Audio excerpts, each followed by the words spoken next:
What's up, everybody? It's your host here, Scott, from Woke Societies, here to drop another episode of content for you. And boy, do we have a good episode lined up for you guys today. We have breaking news about Adam Schiff as I was setting all the articles that I want to talk about today up. Apparently, he knew about the whistleblower's accusations before a complaint was even filed. Wow. So we're going to get into that before I get into the actual stories that I wanted to get into. But we're going to get into Giuliani. We're going to get into a lot of some Q posts and what they're referring to as far as a lot of this Ukraine stuff. And of course, also related to the whistleblower. And we're going to get into a story called Cyberbunker, which if all this stuff that's going on with Attorney Barr, and all this whistleblower stuff in Ukraine, I believe this Cyberbunker story would probably be one of the biggest stories out there right now, but it's being overshadowed. And of course, the Vatican, there was a Vatican takeover inside its financial offices. They were raided. So we're going to get into how all this stuff is connected, guys. We're going to get into the details, we're going to get into the nitty-gritty, and we're going to connect some dots. We're definitely going to be doing that today. But just a shout out to all my fans and subscribers. Let me pull this up real quick. Get my channel up here. We broke 450 subscribers, my friends, and this was broken yesterday after I dropped my last video about Epstein and Maxwell being Israeli intel agents. Amazing stuff, guys. My goal is I want to hit 1,000 by the end of the year, and we're on track for that. And I couldn't be more happier. We're at 452, and we're definitely going to be hitting 500 by the end of this month. But the quicker we can get to that, that's another milestone for me, guys. I hit 100. The next milestone for me is the 500, then the 1,000 mark, and then we're just going to see where everything goes from there. So thank you guys again for all the support. And if you haven't already, go to my channel right here at Woke Societies and just subscribe. Hit that subscribe button. Hit that like button. And let's carry on into the news. So, New York Times came out. This was maybe 15-20 minutes ago. House Intel Chairman got early account of whistleblowers' accusations. And we're not going to get into this New York Times post because, again, it's throwing a pitch that Adam Schiff did nothing illegal and that he did everything he was supposed to do legally, which is all BS. I'm just going to read the first paragraph here. The Democratic head of the House Intelligence Committee, Representative Adam Schiff of California, learned about the outlines of the CIA officer's concerns that President Trump had abused his power days before the officer filed a whistleblower complaint, according to spokesman and current and former officials. Now, the big problem with this is, guys, if you do remember, back in August, Schiff had said he had no previous engagements with the whistleblower before the complaint was filed. But now we know that's not true.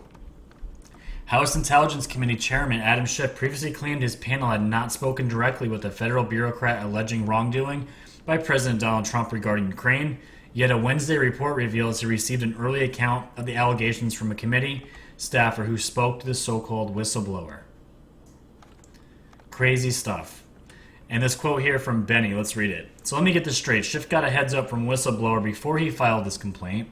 Schiff sent a staffer to Ukraine on a trip paid for by think tank funded by Burisma, who is riddled with corruption. Schiff purposely misquoted the Ukraine call before Congress. Notice a pattern. And guys, when he did read his version of the phone call, we all know is completely made up. And how do we know that? Because the president gave us the actual transcript, word for word, comma by comma, period by period of what was actually said. So Schiff went up there and again lied to lied to everybody, lied to the whole country. But the problem is also, here it is right here, Schiff claimed we have not spoken directly with the whistleblower. Boy, does he have some explaining to do.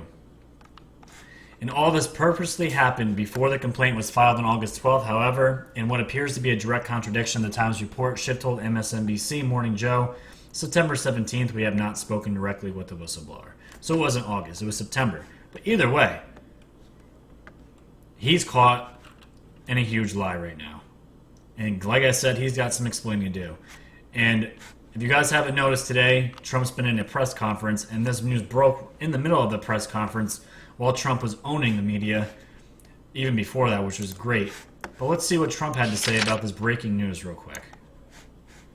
There is a report that came out just before you and President Ninishita walked out here that the whistleblower met with a staff member of Adam Schiff prior I to love that question being filed. It shows that Schiff is a fraud. And I love that question. Thank you, John. So can I finish asking? I love this. Yes, there's nothing to finish. So the whistleblower, according to this report, met with a member of Adam Schiff's staff. You got it right there. You know it. I hate to say it's the New York Times. I can't believe they wrote it. Your response to the Maybe fact they're that- getting better. Your response to the fact that that happened and that Schiff may have learned some of what the whistleblower knew prior to the complaint. Well, I think it's a scandal that he knew before. I go a step further. I think he probably helped write it. Okay? That's what the word is. And I think it's, I give a lot of respect for the New York Times for putting it out. Just happened as I'm walking up here, they handed it to me. And I said to Mike, I said, whoa, that's something. That's big stuff. That's a big story. He knew long before, and he helped write it too. Whew. Wow. Trump took it a step further and said, well, he probably even wrote it himself. And would that surprise you? Guys, nothing surprises me nowadays. The Dems, the best part about this is, before we get into the major stories I want to talk about, is just like what Q said. Why destroy them yourself when the enemy can destroy themselves within? It's amazing. And that's exactly what's happening right now. The Dems are completely burying themselves. And it's been almost, we're going on 4 years of this now. And I hope to God, when he landslides 2020, this is going to be the end of it. It's probably not going to be, but if the Republicans and the Democrats could just stop attacking Trump for a year, maybe they'd get more shit done. It's probably not going to happen because the deep state's crumbling. And this is exactly what panic looks like, guys. It's you can see it. The writing's on the wall, and we're going to see even more panic in the next coming articles, but I just wanted to get that out there. It's breaking news, so I wanted to show it on this episode. But let's get into what I wanted to get into originally. This came out the other day. House Democrats subpoena Trump lawyer Rudy Giuliani in impeachment probe. In a letter to Giuliani dated Monday, the heads of the three House committees asked for information related to the president's and his lawyer's effort to get Ukraine's government to investigate the Biden family. They wrote that the House Democrats' probe includes an investigation of credible allegations that Giuliani acted as an agent of the president in a scheme to advance his personal political interest by abusing the power of the office of the president. Representative Adam Schiff, Elijah Cummings, Ilya Engel, who led the Intelligence Oversight and Foreign Affairs Committees, respectively, asked him to produce documents by October 15th, which is an absolute joke. And on top of it, you have Joe Biden going to all the major news outlets saying, do not interview Giuliani on any of your networks. Because you're getting exposed. They're all getting exposed. And let's just look at the Q drop here. Q drop 1181.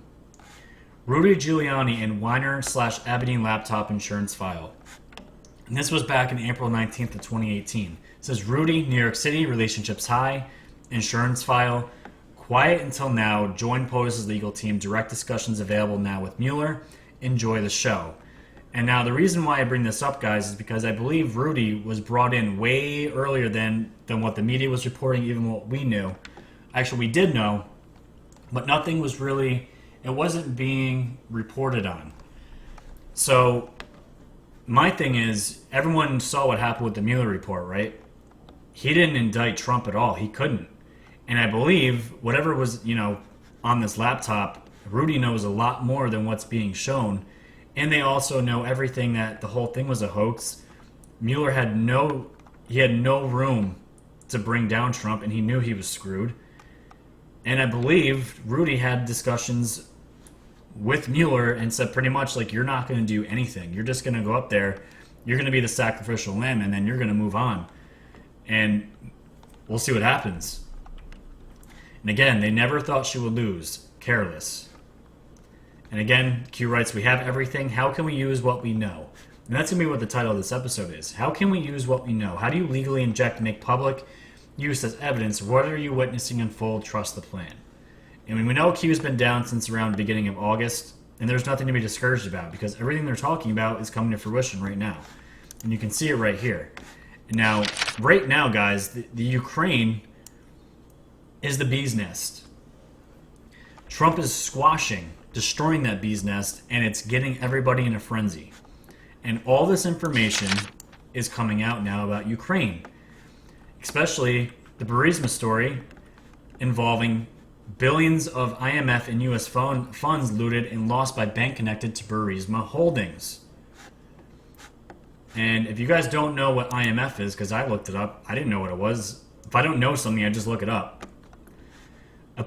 What is the main function of the IMF? They are the International Monetary Fund. Upon the founding of the IMF, its three primary functions were to oversee the fixed exchange rate arrangements between countries, thus helping national governments manage their exchange rates and allowing these governments to prioritize economic growth and to provide short-term capital to aid the balance of payments. But really, guys, what was going on here in Ukraine, and how do you move billions of dollars of money to profit off of? Well, let's get into it. The Biden and now Kerry scandal in Ukraine is much more than about the money paid to Hunter Biden for being a board member at the largest gas producer in Ukraine, Burisma Holdings. And again, that's another huge story right now going on too, because we all know Hunter Biden sat on this board and had no experience in oil or energy. None at all. The real scandal involves billions in funds from the IMF and the U.S. and aid that has gone missing. The private group or private bank group is a global business group based in Ukraine. Private group controls thousands of companies of virtually every industry in Ukraine, the European Union, Georgia, Ghana, Russia, the United States, and other countries. Steel, oil and gas, chemical and energy are sectors of the group's prime influence and expertise. None of the group's capital is publicly traded on any stock exchange. Private group is controlled by Ukraine's largest commercial bank, Private Bank, whose owner was Igor Kolomoisky. Private Bank was later nationalized by the Ukraine in December 2016, taking 100% control of the Private Bank entity a month after the 2016 election. And guys, this is Igor right here. This is the guy that owns it, and he's a billionaire. He's on a Forbes list for, being rich, blah blah blah. But the thing is, the article goes on, because he's the president of this bank, he hired his own auditors of his bank, which could be very well easily used for corruption. You hire your own auditors, you can hide things easily. So this guy Igor was taking funds from the Obama administration.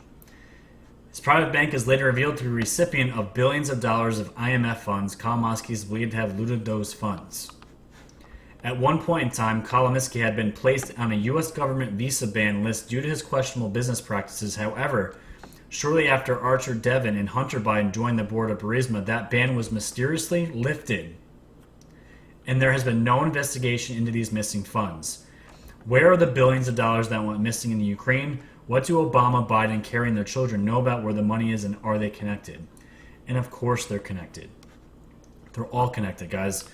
These funds that go and just disappear, they're virtually what they are. They're international deals, and they're also unaccountable slush funds.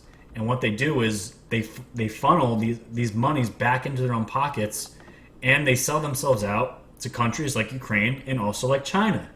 This is how these guys end up being millionaires after they leave office. It's pure corruption.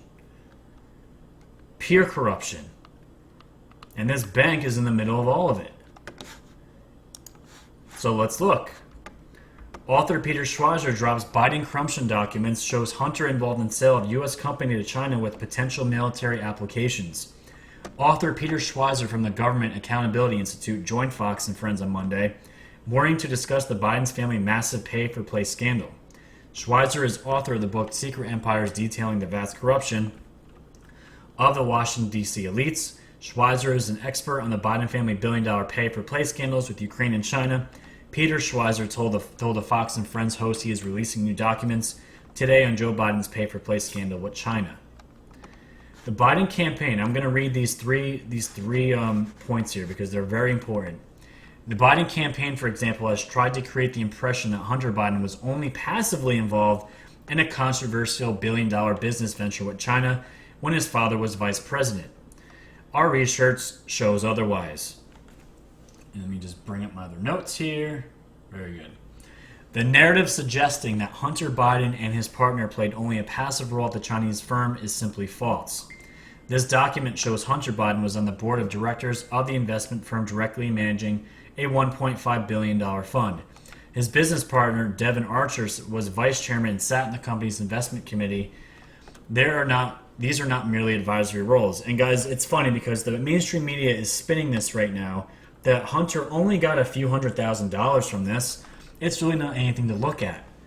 But he was managing a $1.5 billion fund, which he still had to say of where those funds went. You have to see through the BS that's being fed to us by the media, as usual. Biden defenders say Hunter did not receive a stake in the BHR until after his father left office. In fact, Rosemont Seneca, Hunter's firm, held a 30% stake in BHR alongside its other American partner, the Thornton Group. This is demonstrated by BHR's Chinese registration records, as well as their own description. This is here Biden's attorney. Claims Hunter's interest in BHR amounted to only, and that's in quotes, a $420,000 initial investment. That's it. That's all he got paid for, guys. That's it. This argument relies on a flimsy distinction between Bohai Harvest RST, the investment management company, and the investment fund it oversees. While records currently available do not disclose the precise level of compensation Hunter Biden received as part of the deal, his $420,000, and the management company bought him influence over the $1.5 billion in capital backed by the authority of the Chinese government. And BHR is very explicit about the value of its American partners.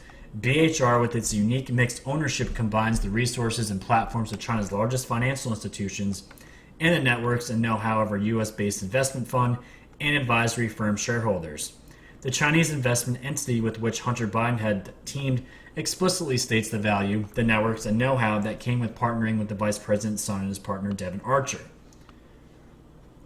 Crazy stuff. Crazy stuff. And it's funny because in the mainstream articles from Washington Post, New York Times, they always talk about a third-party investor that's all tangled up in all of this stuff with Hunter Biden. And what's his face? I'm trying to think of his name. His name's Hines. He's the stepson of John Kerry. I'm trying to see here in my notes real quick. Yes, Christopher Hines. John Kerry's stepson is also involved with this, but the mainstream media never puts his name to it. Never does. It's unbelievable. One of the companies in the 2015 deal with Bohai Harvest, a $1 billion investment fund backed by China this is what the Washington Times reported, was formed by Hunter Biden and Chris Hines. There he is, the stepson of then Secretary of State John Kerry. The state government's aviation industry corporation of China teamed with BHR to buy Hennigan's Automotive, a producer of high-tech anti-vibration components for automobiles, and the $600 million acquisition of Hennigan's gave the Chinese aviation firm a 51% stake in the business. The transaction between China, Hunter Biden, and John Kerry's stepson Chris Hines occurred when Joe Biden was vice president and John Kerry was Secretary of State. Guys, this is pure corruption, and you have the vice president at the time, his son, and John Kerry's stepson working in cahoots with China and a corrupt Ukraine at the time. Unbelievable. And it reminded me of the Q post, guys. I'm going to show you right here. Because you can track to see what these politicians make after they leave office, and they're usually millionaires. But it reminded me of the Q post about books, about book deals with these corrupt politicians such as Joe Biden himself. Joe and Jill Biden made more than $15 million in 2 years after leaving the White House. $15 million plus more personally declared. What an amazing coincidence disguised under book deals. Guys, they're not book deals. It's a money laundering scheme. Because the money is actually coming from these illegal slush funds that they're transferring to Ukraine And then it can't be tracked, and they're coming right back to these politicians that are lining their own pockets. It's amazing. And Ukraine is right in the middle of all this, and this is the reason why there's such panic right now between Schiff. You're going to see Pelosi right here. This was even crazier. Pelosi's assistant connected not only to the Ukrainian government and military, but also to the Obama's corrupt Ukrainian ambassador and Alexandra Chalupa, the woman behind the Russian collusion hoax. So guys, are you seeing the picture painted here? Everything is now being centered around Ukraine, and the Dems are caught right in the bullseye. Two days ago, we reported that Democratic Speaker Nancy Pelosi had a legislative assistant who was a Ukrainian party girl, connected Pelosi to Ukraine's government and military. Today, we have more connections between Pelosi, the Ukrainian government, and the Ukrainian military, Obama's ambassador to the Ukraine, and Alexandra Chalupa, the woman behind the Russian collusion sham investigation. And the whole story starts with a glamorous party girl from Ukraine by the name of Ivana Vornanovich. Somehow, this young lady lands in a legislative assistant role for the current Democratic Speaker Nancy Pelosi.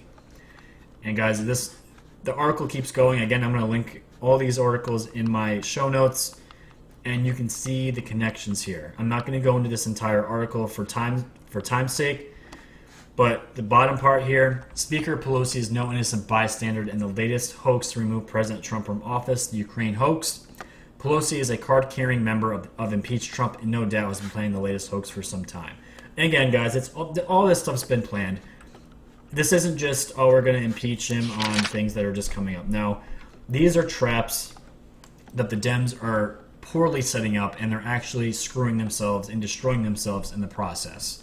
And on top of it, guys, if you haven't heard, Bernie Sanders had emergency heart surgery today because he had a clogged artery. Who's going to be running against Trump? Is it going to be Sanders? Who's going to stand up to him? They are a hot mess right now, and it's only going to get worse, especially with the news about Schiff coming out. It's just crazy. And the other thing I wanted to show you two guys, the New York Times, I think, or Washington Post, whichever shit rag outlet reported on it. It was one of those two. They were going after Trump for talking to Australia, saying that, again, Trump was overstepping his presidential power to ask Australia to look into Biden, because they're swinging it as Trump's afraid of Biden and wanted to get political dirt with the upcoming election.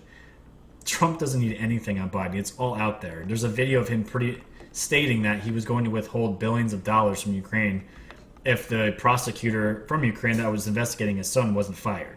That's on video. It's on my Twitter feed. It's all over the internet. He doesn't need dirt on Biden. He's got his own dirt he's got to deal with. But it's funny. We have here letter from Australia. Australian official emerges that casts doubt and report from New York Times. And it says a letter emerged late on Monday from the Australian government that directly disputed the accuracy of a New York Times report that claimed that President Donald Trump pushed Australia to help Attorney General William Barr investigate the origins of Special Counsel Robert Mueller's Russia investigation in an attempt to discredit the investigation. What the Times claimed was an example of Trump using high-level diplomacy to advance his personal political interest. And they get into the letter, and it pretty much just shits on the New York Times on their post. But the funny thing is, was it the New York Times? Yeah. If the New York Times had actually done some research, it's crazy. We actually have a treaty with Australia that was signed into effect in 1997 that right here, this is on congress.gov. This isn't some made-up article. This is the actual treaty. Treaty with Australia on mutual assistance on criminal matters. Message from the President of the United States. This was signed September 18th, 1997. Wow. So what exactly has Trump done illegally to deserve impeachment? Anyone can go find this online, guys. It's great. It's amazing. It's absolutely fantastic. You guys should be happy. The media is destroying themselves. The Dems are destroying themselves. This is why I'm doing what I'm doing, guys, to get the news out, the truth, the facts, and set the record straight. Crazy. So speaking of Barr, because this is well, he's just in the picture, but we're going to talk about Barr. Because I'm not going to read this whole thing from Daily Beast, because Daily Beast, again, huge fake news, but they had the article, the headline for it. If you guys didn't notice, Barr went to Rome to hear a secret tape from Joseph Misfud, the professor who helped ignite the Russia probe. That's really not what I'm going to be talking about. The fact that I do want to talk about is that Barr and Durham, U.S. Attorney John Durham, went to Rome, went to Italy to have meetings with highly secretive intelligence. And as this is all going on, you see all this panic, right, from all these articles. And Attorney General William Barr showed up at the U.S. Embassy's Palazzo Margherita here on Tony Via Veneto last week. He had two primary requests. He needed a conference room to meet high-level Italian security agents where he could be sure no one was listening in, and he needed an extra chair for Attorney John Durham of Connecticut, who would be sitting in on his right-hand man. Barr was in Rome on an under-the-radar mission that was only planned a few days in advance, which is very curious. An official with the embassy confirmed that the Daily Beast that they had to scramble to accommodate Barr's sudden arrival. He had been in Italy before, but not with such a clear motive. Barr and Durham are looking into the events that led to Robert Mueller's Russia investigation, and suddenly all roads were leading to Rome. And Peter Papadopoulos has been saying that for the longest time. Right here. Or not Peter, George Papadopoulos. Daily Beast has learned that Barr and Durham were especially interested in what the Italian Secret Service knew about Joseph Misfud, the erstwhile professor from Malta who had allegedly promised then candidate Donald Trump campaign aide George Papadopoulos he could deliver Russian dirt on Hillary Clinton. Crazy, right? So not only was that going on, guys, as this was happening, I don't know if this is related, but this was pretty big news that I found. The Vatican police raid top officials in financial investigation. This is an article by Reuters. Vatican police raided the offices of the Holy See's Secretariat of State and its Financial Information Authority, or AIF, on Tuesday and took away documents and electronic devices as part of an investigation of suspected financial irregularities, a Vatican statement said. It was believed to be the first time the two departments were searched for evidence involving alleged financial crimes. The Secretary of State, the most powerful department in the Vatican, is the nerve center of the bureaucracy and diplomacy and the administrative heart of the worldwide Catholic Church. The Vatican statement gave no details except to say that the operation was a follow-up to complaints filed in the summer by the Vatican Bank and the Office of the Auditor General and were related to financial operations carried out over the course of time. In 2017, Italy put the Vatican on its whitelist of states with cooperative financial institutions, ending years of mistrust. But the same year, Moneyval, a monetary monitoring body of the Council of Europe, gave Vatican financial reforms a mostly positive evaluation. Now, I'm going to bring something up that I didn't put in here real quick. Let me see if I can find it. Perfect. Vatican fun facts. The Vatican is a country and can issue passports. The Vatican Bank has about $8 billion and has been corrupt since it was founded in 1942. And the Vatican Bank accounts are only for residents of Vatican City, but have been used by powerful people to stash money. It seems like, guys, that Barr and his team are getting very close to bursting this huge bubble that we've all been waiting for. And there is panic everywhere. Now, we've been waiting for the Pfizer report. We've been waiting for the IG report. We've been waiting for it all. And at this point, guys, when it comes, it comes. And it is what it is. I don't know if these people are ever going to be convicted, but at this point, it doesn't really matter to me as long as the public is seeing what's going on and the masses we're all on the same page. That is really what I'm concerned about at this point. Because it doesn't matter. It does matter. They should all be put to death. It's treason. If it's treason, it's treason, you know? But you have Q's talked about the Vatican and the church being involved with all these terrible pedophilia crimes. But the main point, guys, that I bring up is that Bill Barr was over there in Rome, and all this stuff was happening all within a few days. I don't know if that's just a coincidence, but it's very curious. Very curious. All right, guys, so the last thing I want to talk about is this Cyberbunker story, which is insane. This would probably be one of the biggest stories out there if all this stuff wasn't going on now. I couldn't believe there's really no other press on this, but we're going to get into it. So, German cops raid Cyberbunker 2.0, arrest 7 in child porn dark web market sting. German authorities said Friday they had arrested 7 people and were investigating 6 more in connection with the raid of a dark web hosting operation that allegedly supported multiple child porn, cybercrime, and drug markets with hundreds of servers buried inside a heavily fortified military bunker.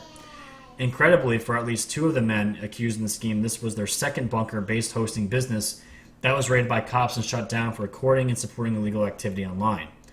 The latest busted cybercrime bunker is in Traben-Tarbach, a town of the Mosel River in western Germany. The Associated Press says investigators believe the 13-acre former military facility, dubbed the Cyberbunker by its owners and occupants, served a number of dark websites, including the Wall Street Market, a sprawling online bazaar for drugs, hacking tools, and financial theft wares before it was taken down earlier this year, the drug portal Cannabis Road, and the synthetic drug market Orange Chemicals. So huge online market for illegal activities, child porn, just awful stuff, right? German police reportedly seized $41 million worth of funds allegedly tied to these markets and more than 200 servers, a massive amount, that were operating throughout the underground temperature-controlled, ventilated, and closely guarded facility. And here's a sketch-up, guys, of what this looks like. And you're gonna see another picture of what it actually looks like from above ground. But look at this. 4 stories of underground labs here and facilities. 13 acres. It's not small, guys. This is a huge operation. The authorities in Germany haven't named any of the people arrested or under investigation in connection with Cyberbunker's alleged activities, but said those arrested were apprehended outside of the bunker. Still, there are clues in the details released so far, and those clues have been corroborated by sources who know 2 of the key men allegedly involved. We know the owner of the bunker hosting business has been described in media reports as a 59-year-old Dutchman who allegedly set it up as a bulletproof hosting provider that would provide website hosting to any business, no matter how illegal or unsavory. In other reports that I've seen, guys, they had military-grade encryption. Military-grade encryption. It's why it took the law enforcement so long to get into this site, to actually see what was going on. But how do you get military-grade encryption? According to Hysteric, Whois records maintained by Domain Tools, I'm not going to even try that, was originally registered to a Herman Johan in the Netherlands. The other one, where is he here? Sven Kampfus, a self-described anarchist who was convicted several years ago for participating in a large-scale attack that briefly impaired the global internet in some places. And the media reports indicate that in 2002, a fire inside the Cyberbunker 1.0, the original facility in the Netherlands, summoned emergency responders who discovered a lab hidden inside the bunker that was being used to produce the drug, was ecstasy. But really, guys, what I want to get into, why this is so curious, this is just another article about it. Look how big this is. This was set 4,300 square meters and is set on 13 hectares of land. And the really curious thing about this, guys, this was a former NATO facility that was acquired in 2013 from the Office for Geo Information of the Budenshauser by unidentified Dutchman who is the chief suspect. A 2012 article in Immobilien Zutang reveals that the site was already being used as a data center by the military while this stuff was going on. All these illegal activities that were going on was a center being used as a data center by the military. What? What? We had to overcome not only real or analog protections, we also cracked the digital protections of the data center, which was what I was talking about. This was a bunker, guys. This wasn't somewhere you could just walk in. They had to overcome not only real or analog protections, they also had to crack the digital protections of the data center, which were military-grade encryption. The Cyberbunker previously said it would host services to any website except child pornography and anything related to terrorism. There was nothing related to terrorism, but they definitely had child porn on there. So that's a lie. And surprisingly, not surprisingly, the company's website is now unavailable. The location of the Trebin-Trebark facility matches that of a Caliber, a company that said it operated a NATO bunker-based secure data center. Its website is now also unavailable. The CEO and MD of Caliber, Herman Johan, who I just explained in the last article, claimed to own Cyberbunker in 2010. But no names are being talked about and who the rest were besides the mysterious Dutchman. Absolutely insane stuff. And I'm trying to find here. Among the illegal services allegedly hosted at the German data center were Cannabis Road, we just talked about, fraudsters, Flight Vamp 2.0, Orange Chemicals, and the world's second largest narcotics marketplace, Wall Street Market. This one was taken down recently, guys. The second largest online marketplace for drugs, child porn, chemicals. I just find it funny that people still buy marijuana online, but that's neither here nor there. But crazy stuff, absolutely crazy stuff. So if you guys want to look into that more, there's a ton more information about this. I thought it was super interesting that the German police raided a NATO bunker data center while all these other illegal activities were going on. Like, what the hell is going on? Who knows? That's going to wrap it up for me today, guys. Again, lots of news breaking, lots of activity coming. Hopefully Q will be back any day. We're all waiting. I'm feeling comfy. Whenever they drop the post, they'll drop a post and the internet will be broken. If you guys like the content and enjoy this channel, please support independent media. Please support my channel. Go right to my YouTube. Hit that subscribe button, guys. Hit that like. I am definitely being shadow banned because I'm pulling a nerve. I know YouTube is censoring me. And it's not just YouTube, it's Facebook, it's Twitter, it's everywhere. So guys, please do me a favor and share these videos. That's the only way this stuff's going to get out there. We are the news now, just like Q has said, and this is what it's all about. So guys, thank you. Subscribe. Get that channel. We're going to get this channel up to 500 as ASAP. We're going to get there. Super excited, guys. Amazing times to be alive. So until then, stay woke.